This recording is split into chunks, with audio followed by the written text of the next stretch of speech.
ठरलं तर मग मालिकेच्या येणाऱ्या भागांमध्ये जबरदस्त ट्विस्ट आता आपल्यासमोर येणार आहे. सायली आणि अर्जुन हे दोघंजणही आता एका वेगळ्या निर्णायक वळणावरती आलेले आहेत. म्हणजेच एके ठिकाणी सायलीची स्मृती परत यायला आणि दुसऱ्या ठिकाणी आता अस्मिताची अर्जुन केस संपणार, जिंकणार आपल्या आयुष्यातील पहिली वहिली आता डोमेस्टिक व्हायलन्सची आणि घटस्फोटाची केस ही अर्जुनच्या हाती आलेली असताना त्यातही अर्जुन बाजी मारणार आहे. सचिनला आता तो हरवून एका प्रकारे पूर्ण मोठ्या जाळ्यात अडकवणार आहे. सचिनच्या विरोधात भले मोठे पुरावे सादर करत सचिन कसा खोटारडा आहे आणि सगळ्यांना फसवत पैशासाठी फक्त सगळं करतोय, आपल्या आईवडिलांना फसवतोय, या सगळ्या गोष्टी आता सचिनच्या बाबतीतल्या समोर येणार आहेत. म्हणजेच आता सचिन हरल्यानंतर सुभेदारांना त्रास देण्यासाठी आणि अस्मिताचा आनंद न बघवणारा सचिन आता अस्मिताच्या बाबतीत मोठा प्रसंग घडवणार. अस्मिताचा आता भयानक असा अपघात घडून येणार आहे आणि त्या अपघाताच्या मागे सचिन असणार आहे. आता अस्मिताच्या बाळाचं काय होणार, पुढे नेमकं सगळं कसं घडणार पाहणं रंजकतेचं ठरेल. आता आपण आजच्या या भागात हे सगळं पाहणार आहोत. तर आतापर्यंत आपण मालिकेत पाहिलं की घरातले सगळेजण कुठेतरी अस्मिताच्या बाबतीत टेन्शनमध्ये असतात आणि त्याची कोर्टातली केस चालू आहे. त्याचबरोबर आता घरामध्ये सायलीचे म्हणजे जे काही लहानपणीचे तन्वीचे किस्से आहेत ते सेम टू सेम सायलीबरोबर घडत आहेत. त्यामुळे सगळ्यांना एक विचित्रच अनुभव पाहायला मिळत आहे. म्हणजे सायली ही सगळ्या गोष्टी कशाप्रकारे घडवून आणत आहे हे सगळं आता अस्मिता बघते. अस्मिता आणि घरातले सगळे हेच बघतायत की बघा ना, सायली ही कशी त्या रूममध्ये जाऊन बसली, ज्याप्रमाणे आपली तन्वी जाऊन बसायची ना लहानपणी, तशीच ही सायली जाऊन बसली. पण हे सगळं कसं घडू शकतं? तर आता सायली रुसून बसली, तिला मनवायचं तरी कसं, हाही प्रश्न अर्जुनसमोर उपस्थित झालेला असतो. नेमकं कसं आणि काय करायचं आहे या सगळ्या गोष्टी काही अर्जुनला कळायला समजत नसतात. सगळ्यांनी आता सायलीला खुश ठेवण्याचं काम करायचे. आपण प्रतिमाला गोष्ट करायची की म्हणजे सायलीच्या बाबतीत हे कसं आणि काय घडतंय. परंतु कुठे ना कुठेतरी प्रतिमाला मनातून हे जाणवत असतं की ही मुलगी आपली तन्वी आहे. कारण की जशा गोष्टी या तन्वीच्या बाबतीत घडायच्या तशाच गोष्टी बरोबर आता या सायलीच्या बाबतीत कशा काय घडत आहेत, सगळ्या गोष्टी या काय होत आहेत हे तिला काहीही करायला मार्ग नसतं. त्यामुळे किती काही झालं तरीही आता सायली आणि तन्वी या दोघीजणींच्या सगळ्या गोष्टी या मॅच होत आहेत. त्यामुळे प्रतिमा ही खूपच खुश असते. त्यावेळेला सगळ्यांना आता सायली ज्याप्रमाणे रुसून बसली आहे त्याचप्रमाणे घरातले सगळेजण आता सायलीच्या आजूबाजूने आहेत. घरातलं सगळं वातावरण अगदी खूप छान आहे. सायली रुसून बसल्यावरती कसे सगळे करायचे हे सगळं आता सायलीला सगळे काही सांगत आहेत. म्हणजे तन्वीच्या बाबतीत काय घडायचं या सगळ्या गोष्टी आता सुभेदार हे तिला सांगतायत. म्हणून आता मनातल्या मनातच सायलीच्या मनामध्ये विचार येतो की हे सगळं जे काही घडतं आहे ते खरंच म्हणजे तन्वीसारखं घडतं आहे का? नक्की या सगळ्या काय गोष्टी आहेत हे त्यांना काहीही कळत नसतं. तेव्हा मग आता हे सगळं बोलत असताना प्रताप म्हणत असतो की मला तरी ना हे सगळं खूपच वेगळं वाटतंय. या सगळ्या गोष्टी काय आहेत आणि कशा आहेत. तर दुसऱ्या दिवशी अर्जुनने कोर्टामध्ये अगदी तुफान छानपैकी सगळ्या गोष्टी सचिनच्या विरोधामध्ये घडवून आणलेल्या असतात. अस्मितावर आणि सुभेदारांवरती आता त्याने जे काही आरोप लावलेले असतात ते सगळे आरोप आता अर्जुन खोडून काढणार असतो आणि त्यासाठी तो ठरवतो की किती काही झालं तरीही मी आता अडकणार नाही. हा सचिन जे काही घडवतोय ना त्या सगळ्या गोष्टी मी आता पाडून काढणार आहे. सचिन आता तोंड बंद ठेवून असतो. सायलीने अर्जुनला जे काही सांगितलेलं असतं की आपल्याला त्याने ज्या प्रकारे फसवले ना त्याच्या सगळ्या गोष्टी या आपण बाहेर काढूया. हे जे त्याचे जे काही चक्केपंजे आहेत ना ते सगळे चक्केपंजे आपल्याला बाहेर काढायचे आहेत, समजलं. त्यामुळे अर्जुन सर किती काही झालं ना तरीही आता त्याला सोडायचं नाही आहे. आता सायलीची हीच वाक्य सतत अर्जुनच्या डोक्यामध्ये घुमत असतात आणि म्हणूनच अर्जुन ठरवतो की आता या सचिनला काही सोडायचं नाही. सचिनची पूर्णपणेच वाट लावून टाकायची. कारण की किती काही झालं तरीही सचिन हा कसा आहे हे आपल्याला चांगलंच माहिती आहे आणि त्यासाठीच त्याला कुठल्याही बाबतीत सोडायचं नाही आहे. तर इथे आता हे सगळं होत असताना सचिनने स्वतः महिपतला सोडवलेलं असतं. या सगळ्या गोष्टी आता कोर्टामध्ये अर्जुनने सादर केलेल्या असतात. माय लॉर्ड, सचिनचे आईवडील जे आहेत म्हणजे दीक्षित फॅमिली यांना देखील त्याने स्वतः वृद्धाश्रमात टाकले आणि त्याचे घर स्वतः त्याने विकलेले आहे.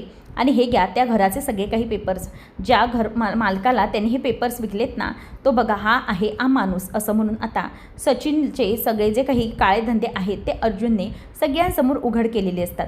आणि अर्जुन आता ते सगळं बघत असतो. सचिनचा जो काही जुना बँकरप्ट व्यवहार म्हणजेच कॅनडामध्ये असताना त्याने त्याची बँक कशाप्रकारे लुटली होती आणि काय केलं होतं हे सगळं आता सचिनचे सगळे दुर्व्यवहार अर्जुन हा कोर्टासमोर आणतोय आणि कोर्ट हे सगळं बघत आहे.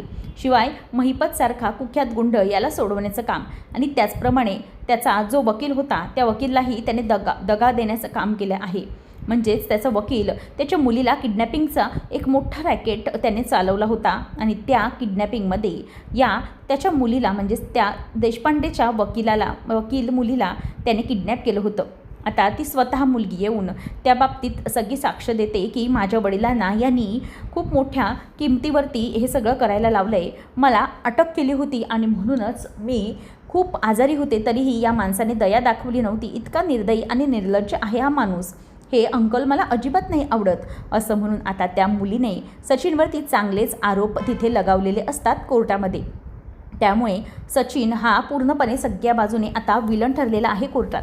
तेव्हा सचिन ठरवतो की हे सगळं अर्जुन करतोय ना, हे या अर्जुनला आणि त्याच्या सुभेदार फॅमिलीला विशेषतः या अस्मिताला ना खूपच जास्त महागामध्ये पडणार आहे.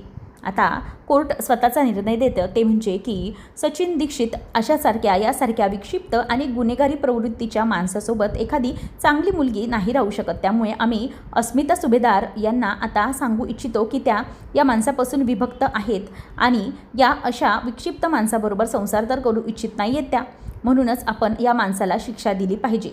त्यामुळे सचिन दीक्षित तुम्हाला उद्या कोर्टामध्ये जे काही म्हणजेच फायनल डिसिजन ऐकायला मिळणार आहे.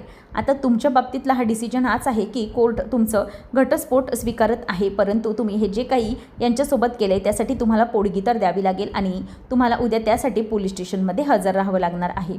तुमच्याकडे उद्याचा दिवस आहे, तुम्हाला काय ठरवायचं आहे, तुम्हाला पोटगी द्यायची आहे की तुम्हाला अटक व्हायची आहे, तुम्ही दोघांपैकी एक गोष्ट ठरवायची. आता सचिनला हे सगळं सांगितल्यानंतर सचिनला धक्का बसतो की एकतर पैशाची बोंबाबोंब तिथे मला अटक होणार, मग मी करू तरी काय. सचिन चारी बाजूने अडकलेला असतो. आता काय करायचं हे त्याला काहीही सुचत नसतं. तर इथे अर्जुनचा जो जल्लोष म्हणजे जिंकण्याचा जो जल्लोष असतो तो सुभेदार कुटुंब पूर्णपणे साजरा करत असतात. कारण की आतापर्यंत अर्जुनने सगळ्या काही गोष्टी अगदी आनंदाने केलेल्या असतात. जोपर्यंत सगळं काही घडलं आहे म्हणजे इतर क्रिमिनल केसेस तर तो पूर्णपणे जिंकलेला आहेच, परंतु आजची ही घटस्फोटाची केस अगदी त्याच्या नाकावरती सचिनच्या टिचून तो जिंकला आहे.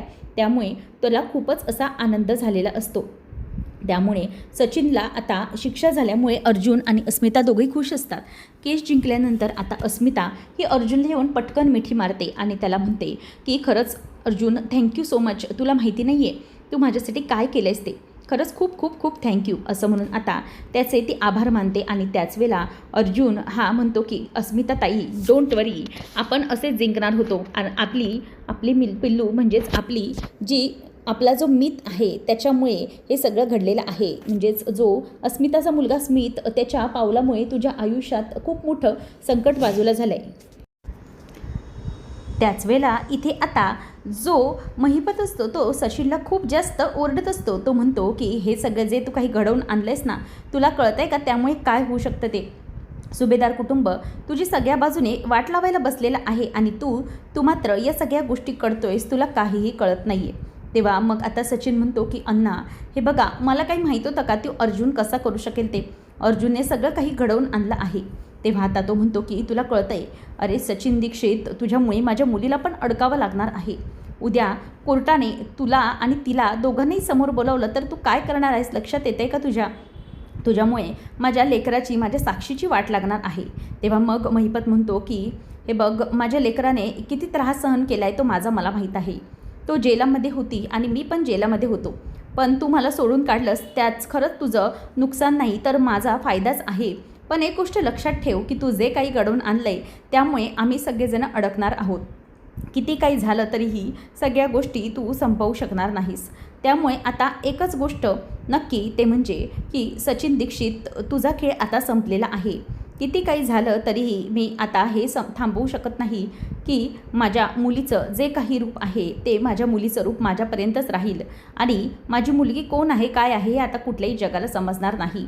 माझी साक्षी ही वेगळ्या रूपामध्ये सगळ्यांसमोर येणार, परंतु तुझ्याबरोबर ती आता नसणार. सचिन म्हणतो की अण्णा प्लीज असं बोलू नका, मला माहिती आहे माझी खूप मोठी चूक झाली, पण प्लीज अण्णा असं बोलू नका. त्यावेळेला मग आता तो बोलत असतो की ठीक आहे, चालेल, किती काही झालं तरीही आता मी माझ्या मुलीला तुझ्यापर्यंत येऊ देणार नाही.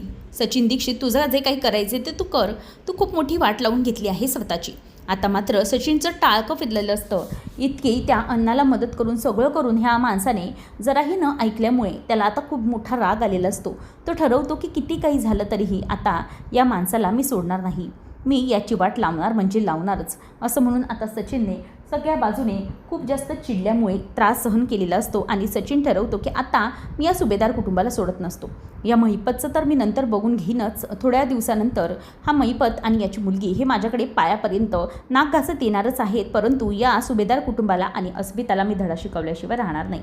आता सचिन हा अपमान सहन न झाल्यामुळे एक मोठा निर्णय घेणार आहे, ते म्हणजे अस्मिता. आता अस्मिता आणि चैतन्य हे दोघंजणही बाहेर फिरायला आलेले असतात, कारण की किती काही झालं तरीही जे अस्मितावरचे आरोप आहेत ते नष्ट झालेले असतात. त्यामुळे आता स्वतः अस्मिता ही चैतन्याला खूप मोठी ट्रीट देणार असते, कारण चैतन्यने आणि अर्जुनने दोघांनीही मिळून हे सगळं घडवलेलं असतं. सगळ्या गोष्टी या तिच्या बाजूने घडवून आणलेल्या असतात. अस्मिताला जिंकवून दिलेलं असतं. त्याच आनंदामध्ये पार्टी करण्यासाठी चैतन्य आणि अस्मिता दोघंजणही बाहेर आलेले असतात. त्याच वेळेला आता चैतन्य त्याच्या मागावरती असतो. तो ठरवतो की काही झालं तरीही आज या चैतन्याला नाही तर आज या अस्मिताला संपवायचं. चैतन्यावरती जर मी काही केलं तर माझ्यावरती नाव येऊ शकतं. अस्मिताच्या बाबतीत मी एक असा भयंकर अपघात घडवून आणेन ना, ज्यामुळे पूर्ण सुभेदार कुटुंब हादरून गेलं पाहिजे. आणि यांच्या हादरण्याच्या धक्क्यामुळे मी काय करेन ते माझं मलाच बघायचं आहे. तर आता इथे अस्मिता म्हणते की खरंच थँक्यू सो मच, तुझ्यामुळे आणि अर्जुनमुळे सगळं खरं तर घडलं आहे. अर्जुनला सायलीला भेटायला जायचं होतं म्हणून, नाहीतर मी तुम्हा दोघांनाही मस्तपैकी ट्रीट दिली असती. बरं, नेक्स्ट टाईम आपण पुढे ट्राय करूया. तर हे सगळं करत असताना अस्मिताचा फोटो जो असतो तो एका माणसाला, म्हणजेच एक जो माणूस अपघात घडवून आणणार असतो त्याने पाठवलेला असतो, जेणेकरून किती काही झालं तरी आता अस्मिताचा अपघात घडवून आणायचा आणि तोही मोठा. आणि त्याच्यामागे सचिन आहे हेही समजून द्यायचं नाही. सचिन खुश होतो आणि म्हणतो की आता अस्मिता, तुला कळेल की तू कोणासोबत पंगा घेतला. सचिन दीक्षितकडून तुला पैसा उकळायचा का? पैसा उकळण्यासाठी तू स्वतः तरी जिवंत राहिली पाहिजे ना. सुभेदार कुटुंब हे खूप मोठ्या आता शोककळेमध्ये जाणार आहे. त्यांना कळणारही नाही की त्यांनी काय केलं. आय एम सॉरी, त्या लहान बाळाला त्याच्याशी माझं काहीही वैर नव्हतं, परंतु त्याच्या आईनेच माझ्याशी वैर पत्करलं. आता मी काहीही करू शकत नाही, असं म्हणून आता सचिनने एकच खूपच मोठा घाणेरडा निर्णय घेतलेला असतो. तो म्हणजे की किती काही झालं तरीही सोडायचं नाही अस्मिताला.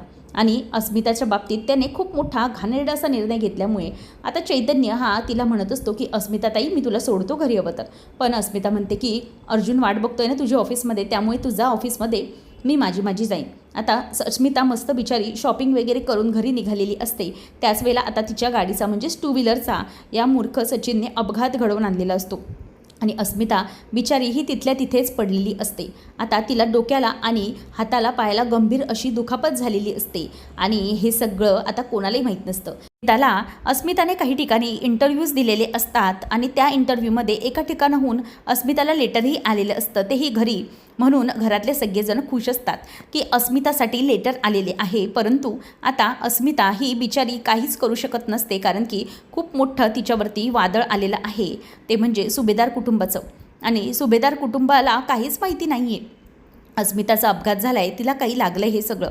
तर घरातले सगळे आता ठरवतात की आपण ना सगळं अस्मिताच्या आवडीचा मेनू बनवूया, म्हणजे अस्मिताला कॉंग्रॅच्युलेट करूया तिच्या नवीन लाईफसाठी. ती जे काही करते ना त्यासाठी आपल्याला तिचा आनंद साजरी केला पाहिजे. आणि म्हणूनच हे सगळं त्यांनी घडवून आणलेलं असतं. आता अस्मिता ही सचिनच्या बाबतीत इतका मोठा तिचा अपघात घडवून आणला आहे, कोणाकोणालाही घरात माहीत नसतं. त्याचबरोबर इथे आता अस्मिताच्याच फोनवरून घरात फोन आलेला असतो. आता पहिला कॉल असतो तो म्हणजे सायलीला केलेला. आता त्या फोनवरती लगेच कोणीतरी फोन लावतं आणि सायली बोलत आहेत का? तेव्हा मग ती म्हणते की हो, कोण बोलते आपण?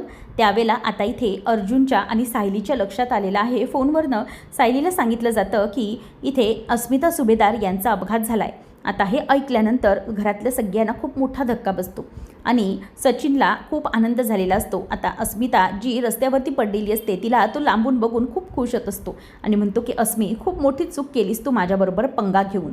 तुला मी सांगितलं होतं की पोळगीसाठी नाटक करू नको, तुला मी असाच मोकळा सोडणार होतो, परंतु तू ते केले नाही. आता मात्र तुझी पूर्णपणे मी वाट लावली आहे, असं म्हणून आता खूपच सचिन खुश झालेला असतो आणि आनंदाने हे सगळं करायला तो तयार असतो.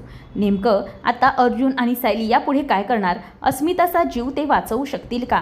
की बिचाऱ्या बाळाची जबाबदारी ही सायलीवर येऊन पडणार आहे? नेमकं सगळं कसं आणि काय करणार आहे हे सगळं आपण पुढच्या काही भागांमध्येच पाहणार आहोत. अशाच मालिकांच्या अपडेटसाठी चॅनलला नक्की सबस्क्राईब करा. धन्यवाद.